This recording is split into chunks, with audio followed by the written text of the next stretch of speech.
In 1951, a brilliant social psychologist named Solomon Asch conducted a deceptively simple laboratory experiment at Swarthmore College that exposed a terrifying structural vulnerability built directly into human consciousness. He placed a single participant in a room alongside 7 other individuals. The participant genuinely believed that the other 7 people were ordinary volunteers just like him, but in reality, they were secret actors hired by the researcher to execute a specific psychological trap. Asch stood at the front of the room and displayed 2 large cards. The first card showed a single vertical line, while the second card showed 3 lines of completely different lengths, clearly labeled A, B, and C. The task was incredibly easy. Each person had to call out which of the 3 lines matched the length of the original line. Under normal circumstances, the error rate for this simple visual task was less than 1%. It was an objective, undeniable physical truth. However, Asch instructed his secret actors to unanimously call out the completely wrong answer on purpose. When it was the real volunteers speak, they faced a brutal psychological crossroads. They could trust the literal evidence of their own eyes, or they could surrender to the unanimous judgment of the crowd. The real data from this study shocked the academic world. Over 75% of the participants voluntarily abandoned the absolute truth they could see right in front of them, choosing to call out a completely incorrect answer to avoid standing out from a room of strangers. This profound psychological breakdown is known as social conformity, and it operates through a mechanism called normative social influence. Solomon Asch's research revealed that the human mind does not prioritize objective truth over social alignment.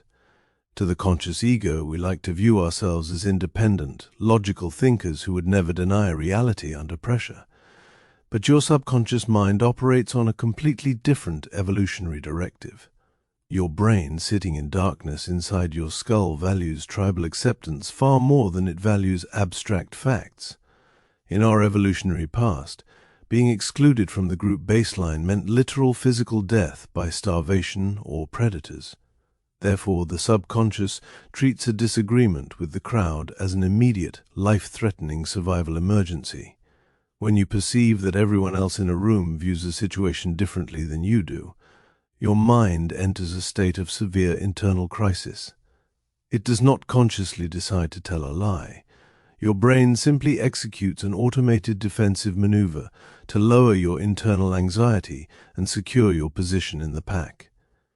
It alters your conscious judgment, forcing you to adopt the group's perspective simply to maintain social safety, effectively blinding you to the literal truth to keep you safely integrated inside the herd. To see why this mental surrender is so absolute, we must look at the neurobiology of perception and the social pain pathways. When modern neuroscientists place individuals inside brain scanners and replicate the Solomon Asch conformity experiments, they observe an extraordinary neural event. When a participant resists the group pressure and states the correct independent answer, their brain does not activate the networks associated with logical reasoning. Instead, a rapid, intense wave of activity lights up the amygdala and the right insula, the exact neural pathways responsible for processing intense physical pain, fear, and visceral disgust. Standing alone against a crowd triggers the exact same neurological alarm system as a physical injury or a predator attack. Conversely, when the participant surrenders and conforms to the incorrect group answer, activity drops in the areas of the brain responsible for conscious spatial processing. In a very literal sense, the crowd does not just change your opinion, it physically alters how your brain processes visual information. The social pressure distorts your raw sensory data before it even reaches your conscious mind. Your biology pulls the plug on your objective perception, forcing you to become genuinely blind to reality simply to avoid the agony of social isolation. When this intense neurological fear alarm fires, the subconscious mind deploys an aggressive psychological shield known as pluralistic ignorance. This is an automated defensive maneuver where an individual observes a confusing or corrupt situation, feels a deep internal sense of wrongness, but chooses to remain completely passive because they notice that everyone else in the environment is acting calm and undisturbed. The ego cannot handle the social risk of being the only person to raise an alarm. To protect your pride from the terrifying possibility of public embarrassment or tribal exclusion, your brain performs a catastrophic misinterpretation of reality. It assumes that because the crowd is silent, the crowd must possess some superior knowledge that you do not have. It tells a story: if this situation were truly dangerous or incorrect, surely someone else would have spoken up by now. Notice how the mind uses the passivity of others as an emotional shield to justify its own cowardice. This process happens entirely beneath your conscious awareness. You genuinely believe you are being cautious, respectful, and observant, while your brain is actually weaponizing the silence of the room to freeze your morals, ensuring you remain completely blind to a crisis simply to conform to a frozen crowd. The primary weapon the ego uses to reinforce this public blindness is a process called informational conformance. When we experience the deep internal friction of standing alone, we do not simply stay in discomfort. We actively use our intellect to rewrite our memories to align with the crowd. The mind is an expert at inventing highly logical, comforting justifications for its own loss of integrity. Consider a scenario where you witness an unfair decision at work or join an online movement where a specific narrative is aggressively pushed. The clash between your private observation and the unanimous public stance creates severe cognitive dissonance.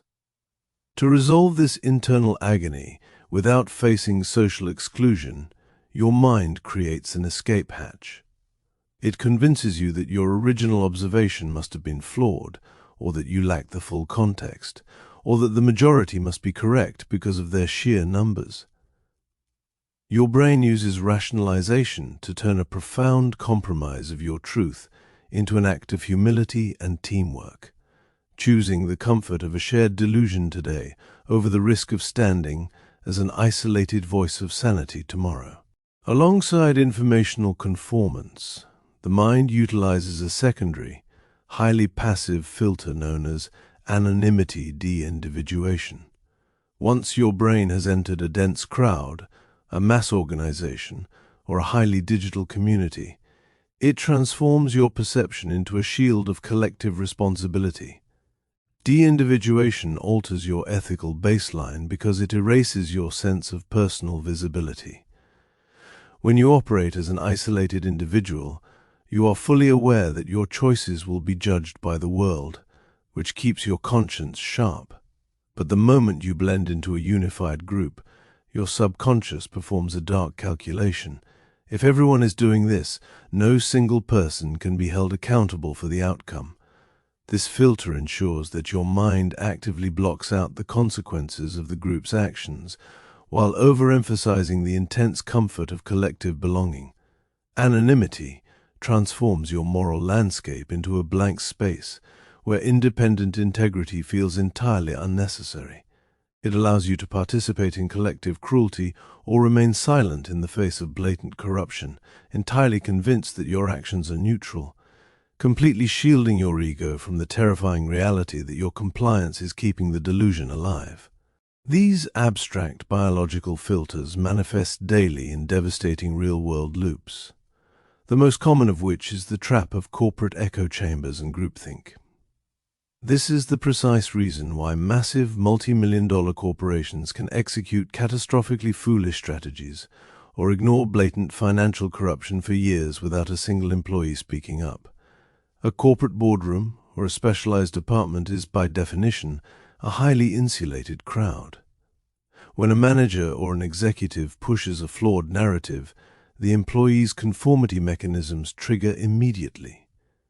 They look around the room, notice that every other colleague is nodding along or staying silent, and their brain registers an immediate survival threat to their career security. They suppress their private doubts, hide their critical data, and alter their reports to match the company line. This collective passivity creates an absolute optical illusion of total agreement. The leadership looks at the silence and concludes that the strategy is flawless, entirely blind to the reality that every individual in the room is secretly terrified of being the lone voice of dissent. The organization voluntarily surrenders its collective intelligence, sliding down a slope of systemic failure simply because its members choose compliance over the truth. We see this exact same self-sabotage playing out in our social lives through the destructive pattern of tribal persona masking. This is the tragic cycle where an individual completely erases their true morals, their genuine aesthetic tastes, and their independent beliefs simply to maintain their position inside a specific social circle or cultural movement. When you carry an intense fear of social exclusion, your predictive brain transforms your behavior into a hyper-vigilant conformity tracking engine. Your subconscious actively forces you to play a safe, agreeable, and hyper-aligned role. You echo opinions you privately find ridiculous, laugh at jokes you find offensive, and participate in the exclusion of outsiders, entirely convinced that this chameleon behavior is the only way to retain your social status. This constant masking creates a profoundly hollow life. Paradoxically, it completely prevents you from ever experiencing true human connection. The people around you end up liking the tribal character you are playing, leaving your true identity feeling entirely isolated, invisible, and compromised. Your brain used the fear of standing out to lock you in a prison of performance, sacrificing your integrity today just to secure the temporary comfort of group validation. When this collective de-individuation scales up from an individual level to a societal scale, it produces the terrifying phenomenon of mass delusion and ideological tyranny. Humans are profoundly social creatures, and when an entire culture or generation becomes hyper-obsessed with group compliance and public alignment, independent critical thought is treated as a social crime. People stop evaluating ideas based on logic or data, and begin evaluating them solely based on whether they match the prevailing orthodoxy of the tribe. This collective blindness is the ultimate fuel for historical atrocities and systemic collapse. A society does not lose its freedom because it is overrun by external monsters. It slides into tyranny because ordinary, moral citizens choose to become passive echoes of a loud, dominant narrative, violently attacking any independent thinker who dares to point out that the emperor has no clothes. Mass conformity turns a population into a synchronized, unthinking herd that will gladly burn down its own institutions and sacrifice its own truth simply to protect the collective ego from the terrifying vulnerability of self-reflection. The true danger of social conformity is that it constructs a perfectly closed, self-fulfilling cognitive loop that entirely blinds you to your own loss of agency. The cycle, the moment you enter a highly ideological space, a close-knit group, or a corporate structure. This environment creates immediate subconscious pressure to align, forcing your brain to reduce activity in its self-reflective and spatial processing networks. Because your internal boundaries are lowered, you choose compliance, repeating a group narrative or staying silent in the face of a clear error. To clear the immediate wave of guilt, your mind instantly deploys informational conformance and rationalization, rewriting the event to convince your conscious ego that the group must be right. This failure to stand for your own truth is then used by your predictive engine as a new acceptable baseline for the future. When the next opportunity for compromise arrives, your mind looks at its past data and says, "We conformed before, and we are still a good person, so it is safe to conform again." The loop closes perfectly, strengthening the neural pathways of moral blindness, allowing you to walk through life completely convinced that you are a logical thinker, completely blind to the reality that you are a passive puppet to the crowd. Dismantling this matrix of collective delusion requires a rare aggressive practice known as radical non-compliance. You cannot simply wish your conformity instincts away. Your brain's predictive engine demands hard physical data points of independent defiance to override its automated survival networks. This reprogramming begins by learning an extraordinary truth uncovered by Solomon Asch in his later studies. He discovered that if just one single actor in the room broke the unanimous crowd and stated the correct answer, the real participants' conformity rate plummeted by over 80%. It takes only a single independent voice to break the spell of a mass delusion. The next time you find yourself in a room or an online space where a narrative feels wrong or a fact is being blatantly distorted, do not look at the crowd for permission to speak. Recognize that your internal discomfort is your amygdala firing a compliance alarm. Force your conscious mind to override the freeze, step out of the crowd, and state your objective truth with absolute calmness and clarity. By refusing to conform, you break the pluralistic ignorance of the room. You deliver a severe shock to the group dynamic, providing an immediate anchor of sanity that allows every other hidden dissenter in the crowd to finally break their silence and reclaim their mind. Standing completely alone for your truth is an act of supreme psychological heroism, because it forces you to face the raw neural pain of social isolation and public visibility. Your brain will fight this process at every single turn, desperately screaming at you to follow the herd, keep your head down, and accept the comfortable shared illusions of the crowd simply to keep your ego safe in the pack. But now that you know the anatomy of the trap, now that you understand how your subconscious mind uses normative influence, de-individuation, and informational conformance to turn you into an unthinking echo, the crowd has lost its lock over your consciousness. You can choose to step out of the delusion and view your reality with absolute, unyielding clarity. This navigation of your subconscious architecture is a lifelong education, and your brain utilizes dozens of other invisible neural mechanisms every single day to dictate your choices and trap you on autopilot without your consent. If you are ready to shatter the rest of these hidden mental loops, discover how your mind fakes reality, and unlock the true mechanisms of your subconscious, click on the playlist appearing on your screen right now. We have built an entire archive of long-form psychological deep dives designed explicitly to help you look past the self-delusions of your ego, click through, explore the library, and take absolute control of your psychology.